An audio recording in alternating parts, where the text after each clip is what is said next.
For those of you who don't know, I have a bit of an interesting history with the movie Tangled. Way back when my channel was first taken off, I made a video about my first and last Tinder date. This was back when storytime animation was all the rage, you know? In that video, I went on a date with a girl who turned out to be a terrifying eldritch nightmare, and she was like obsessed with Tangled, like you have no idea. Check out that old video if you get a chance. Now, due to this experience, I've gone very far out of my way to think about Tangled as little as possible. But you know, since I've gotten into doing 3D animated movies a bit more over the years, I figured it was about time to grow up and get over it. Now, Tangled came out in 2010, which is 15 years ago. 15 years ago. 15 years ago. 15 years ago. 15 years ago. Just to put that in perspective, 2025 to 2010 is the same distance as 2000 was from 1985. What is happening? But whatever, anyway, just gonna push that off the side for a while. Tangled was the beginning of Disney fully shedding any and all trace of those gross, dumb, stupid baby 2D animated movies and fully moving to 3D and only 3D, gosh darn it, which is going so well, by the way. Oh, never mind, these movies made $1 trillion.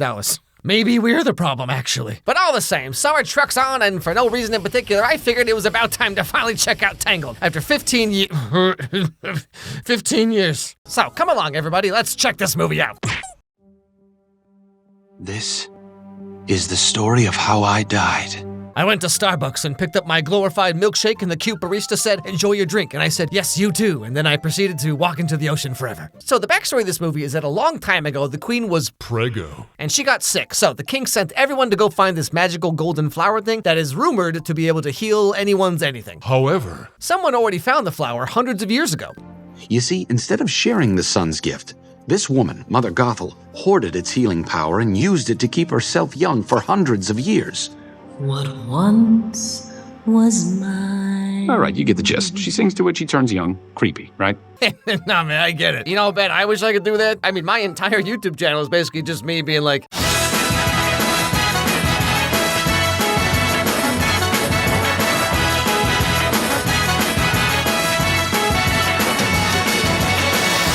I still think about tsunami.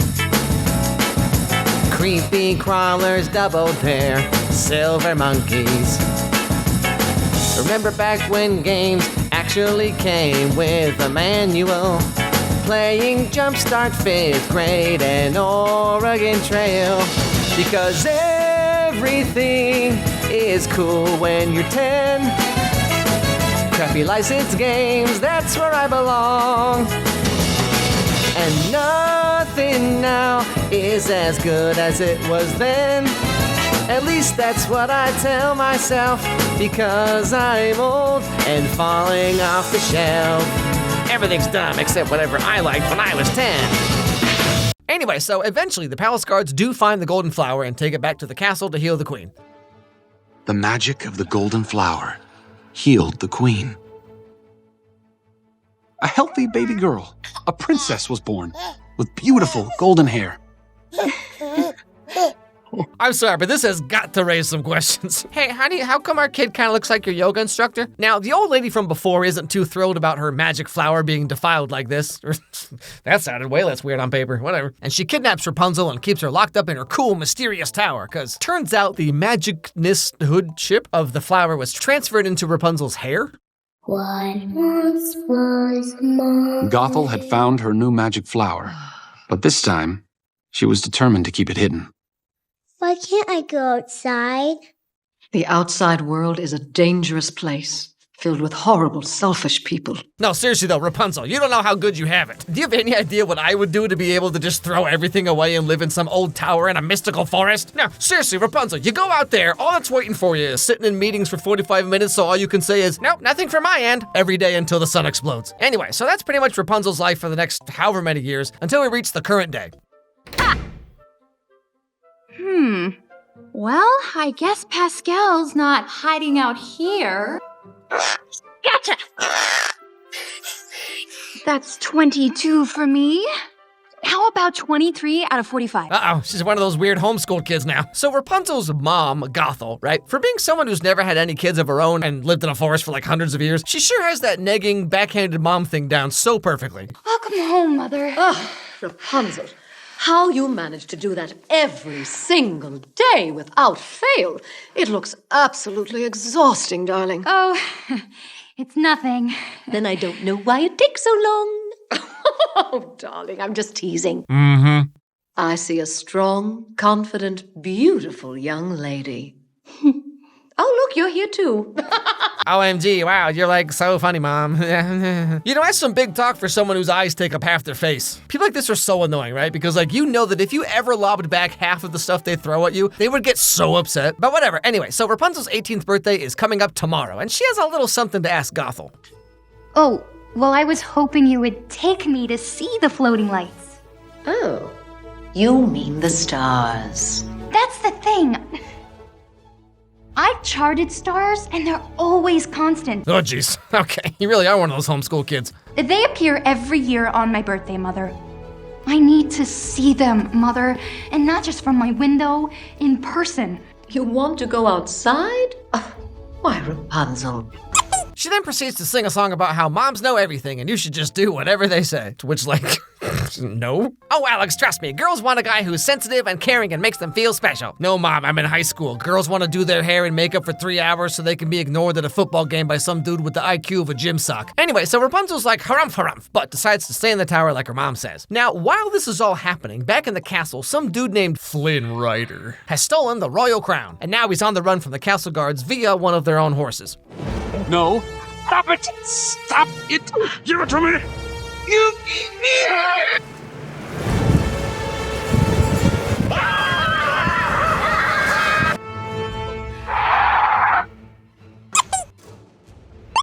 And then, somehow, by the power of happenstance, he finds this random old tower in the forest and, like, climbs up, and guess what happens?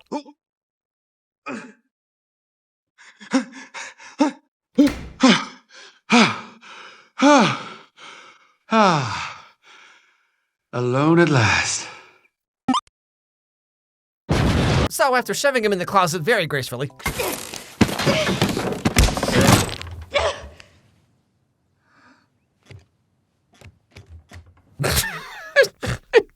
you know, can I just say, okay, watching this movie back now, it really does feel like a 3D version of like a 2D 90s Disney movie, but like in a good way, right? It feels so good to watch, especially compared to more modern stuff where everyone's constantly fidgeting and moving all the time. You know, Moana 2 or Wish or even like Encanto. But you can see how Tangled is animated with intent and purpose. Like, they're not afraid to let characters stand still for more than half a second. Like, this movie was good when it came out, but like retroactively, it's made so much better by just how lackluster Disney movies are today. If only we could have known how good we had it, but whatever. Anyway, in this guy's things, Rapunzel finds a crown?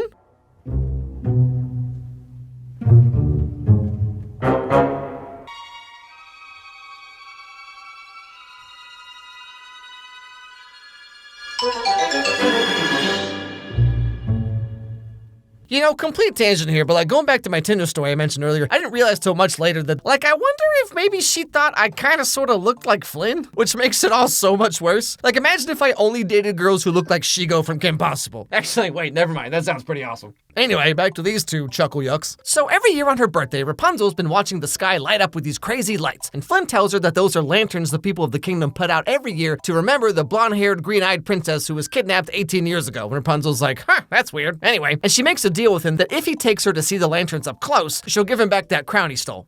Let me just get this straight. I take you to see the lanterns, bring you back home, and you'll give me back my satchel? I promise. And when I promise something, I never, ever break that promise. Unless it turns out that it takes more effort than I initially thought, in which case I'll become frustrated and somehow I'll turn it around on you for putting expectations on me to do something that I said I would do. All right, listen, I didn't want to have to do this, but you leave me no choice. Here comes the smolder.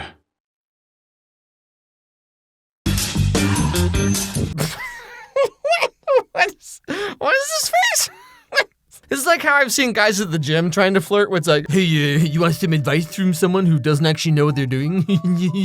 But you know, watching this now with the 2.5 brain cells I have left in 2025, I mean, Flynn is pretty much just, you know, Deadpool or Tony Stark or whatever. But this was back in 2010 before the whole like wink wink postmodern ironic Disney Marvel stuff was a thing. But it's interesting to see how Disney was doing ironic parodies of itself like 15 years ago. Nowadays, this is very overplayed, but at the time, this was probably a pretty bold choice.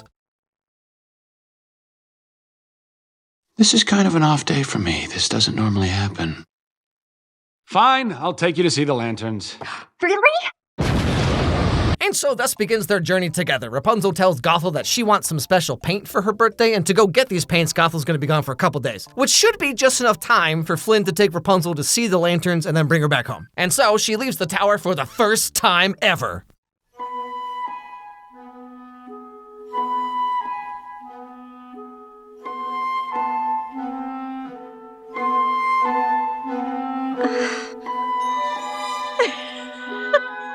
I just want to give a quick shout out to whoever it was at Disney who thought it was really important that Rapunzel be barefoot for the entire movie. Okay, so like, yeah, sure, her hair is magical and it changes length constantly depending on the scene. And also there's like 14 other things that don't really make any sense in this movie. But it'd be really weird if she had shoes, guys, okay? Trust me, this is really important. But yeah, now they're on this little adventure together to go to the castle. But Rapunzel is having some conflicting feelings about all this. I am a horrible daughter. I'm going back. I am a despicable human being. Yeah, you know, this is pretty much how my girlfriend Kelsey is when she eats too much cheese. Oh no, I've once again eaten more cheese than I intended. I must stop, and yet there is more cheese waiting for me. Life is a prison. Now, after Rapunzel calms down a bit after experiencing the outside. Wow, a Subway, an Arby's, and an H&R Block in the same strip mall? This was totally worth a 40-minute drive. Anyway, Rapunzel starts to worry a little bit about this whole outside world thing, you know? Is it ruffians? Thugs? Have they come for me?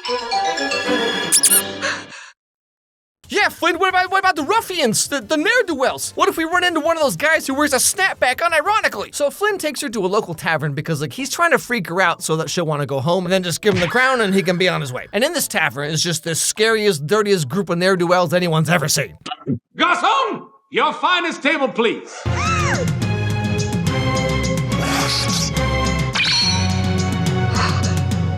You smell that? Take a deep breath through the nose. This is kind of what I imagine every girl's Tinder DMs look like. I'm just looking for something casual. But of course, turns out they're all actually really nice and just misunderstood, you know? Like they might look like they eat puppies for fun, but deep down, they're just a bunch of little goober guys. I'm malicious, mean and scary. My sneer could curdle dairy. And violence-wise, my hands are not the cleanest. But despite my evil look and my temper and my hook, I've always yearned to be a concert pianist. A what? Also, shout out to this guy? Who's this little man? What is he doing here? Anyway, so the castle guards are still looking for Flynn, and they find him in this tavern, but the scary dudes help him escape because they all have like big crushes on 17-year-old Rapunzel. But so, long story short, Rapunzel and Flynn escape into these tunnels, which end up getting flooded, and it looks like there's no way out. I'm so sorry, Flynn. Eugene. What? My real name is Eugene Fitzherbert. I have magic hair that glows when I sing. Wait, hold on, I'm sorry. Okay, so since we're dying, like let's do a little team building icebreaker. So my real name is Eugene. Okay, wow, thanks for sharing. I have magical hair that lights up and makes you live forever. Okay, well, now I feel stupid. But so Rapunzel sings that song that makes her hair light up and they use it to escape the tunnel, and now they're best friends.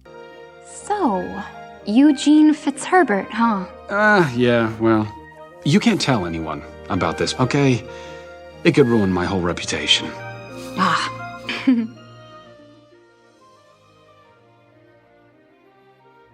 I just want to remind you all that Rapunzel is still 17 and Flynn is 26. Anyway, so after this, Flynn is off doing who knows what, and turns out Gothel's been following them this whole time, and she magically appears and tries to take Rapunzel back to the tower. Mother, We're going home, Rapunzel. Now. you don't understand. I've been on this incredible journey, and I've seen and learned so much. I even met someone. Yes, the wanted thief. I'm so proud. Now, Gothel knows that if she tries to force Rapunzel to come back, she's just gonna be like, "Nuh-uh, it's not just a phase, Mom." But she has a plan to use little old Flynn over here. So she sings a song about how, like, if Rapunzel is so sure that Flynn, like, you know, likes her, then give him the crown back and see if he sticks around, you know? The eternal struggle that every girl goes through. Do they truly love me for me, or is it just because I know a lot about dinosaurs? And when they finally reach the castle, Flynn takes her out on a boat to see the lanterns, you know, and she's like, "Wow." And then they sing a song where Rapunzel's like, "I think I'm falling in love with you, the only other human I've ever met besides my mom." And then Flynn's like, "Yeah, word, my dude." I have something for you, too. I should have given it to you before, but I was just scared. And the thing is, I'm not scared anymore. You know what I mean? I'm starting to. Hey, you know, good thing it's 2010 and not 2025, you know what I'm saying? Anyway, what's your Snapchat? Now, the end of the movie comes when Gothel works with Flynn's old thieving partners, and they demand the crown back because Flynn was supposed to, like, split the money with them or whatever. And they make it seem like Flynn took the crown and left Rapunzel, just like Gothel said he would. So at first, Rapunzel was like, Flynn. But then she's like, all men do is lie. And then she goes back to the tower with Gothel. Except, actually, they knocked Flynn out and tied him to the boat so he would get captured by the castle guards. And so then he escapes with the help of that horse from earlier and the scary dudes from the tavern. And he goes all the way back to the tower to save Rapunzel.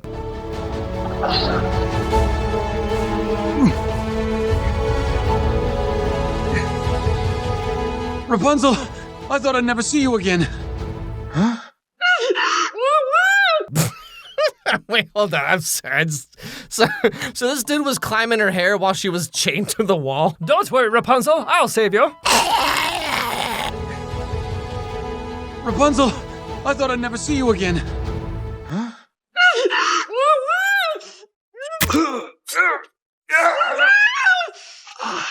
Oh no. And so with no other choice, Rapunzel makes a deal with Gothel that if she can heal Flynn with her hair, then she'll stay in the tower forever. Just as long as Flynn Rider is okay. That's all that matters. But then, crazy plot twist.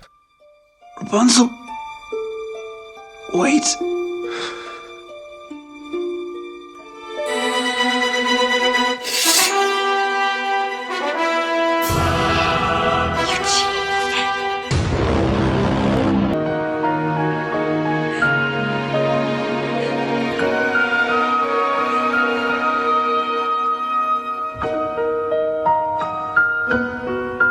That's right, everybody. Turns out everything about Rapunzel was magic. Her hair, her tears, she can do anything. Yeah, so turns out Flynn is fine now. Oh yeah, also kind of important, cutting Rapunzel's hair completely erases all the magic that Gothel was using to stay alive this whole time.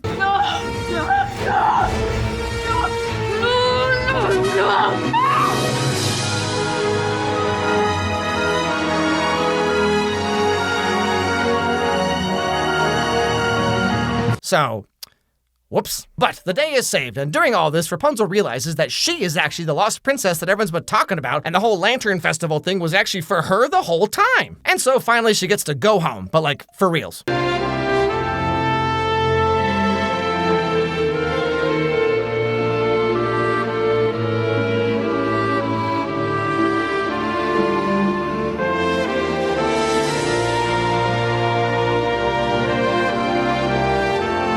Pretty much the end of the movie. Now, obviously, this movie's very silly, okay? Like, intentionally so, but also just generally. But like I said earlier, watching this movie back now after seeing the more modern Disney stuff, like, you can tell they were going in a direction, and then someone somewhere just took all the wrong lessons. Because, like, a lot of what makes Tangled so fun and engaging to watch is just completely absent now. This movie feels like it was made by people, you know? But this stuff feels more, it's like focus-tested executive committee kind of thing. Disney movies today feel very cynical. Like, in a weird way, it's like the success of these movies, which are great and have lots of personal human touch, they've led to modern movies being so stale and soulless because, like, as many people have said over the years, Disney has completely lost what made it great in the first place, and that is never more apparent than when you go back and watch their old stuff. You know, in doing these videos over the years, one thing I've really noticed is that the further back you go with movies, almost always, the better it gets. Up until a point, I'm sure, but it's like going back and watching 2000s or like late 90s rom-coms, they're like so good and they're so much better than modern stuff. Or with Disney especially, it's very obvious. Like the further back you go, the better their stuff gets. And like Tangled is not even part of my childhood. I was in my 20s when it came out, so I don't have this like elementary school age like nostalgia for it, but just like watching it back now after 15 years, I was like, yeah, this movie is so much better than I remember it being. It's like way better than all the modern stuff they're putting out. Like somehow over the last, 10, 15 years, like Disney really just like lost whatever it had back then because now they're just like shoveling out this slop like constantly. Now I wanted to touch on something that is not related to this video, but a couple weeks ago I did a video about The Weeknd's new movie, and in that video I had an ad, I had a sponsorship that was a little bit more mature, and some people really took issue with that, and they're like, I can't believe you would put this on a kids channel, whatever. And like, first of all, I'm sorry, this is not a kids channel, my dude. I've done every 50 Shades of Grey video. I've done 365 Days, 1, 2, and 3. I did every After movie. I did Red, White, Royal Blue. Like, I've done so many things. I've done Jennifer's body. Like, this is not a channel for kids, okay? I mean, I try to make it family friendly in a general sense. People who think that my videos are becoming more like edgy, more adult, like, my dude, go back and watch my older videos, okay? Like, it's always been this way. Like the jokes are not any more like edgy or whatever now than they were back 7 years ago. It's literally the same thing, guys. And like, sure, I do videos about like kids stuff sometimes, Barbie movies, Tangled, whatever, but like the Weekend movie is an R-rated movie, so it's like obviously the tone of that video is gonna like skew a little older, you know what I'm saying?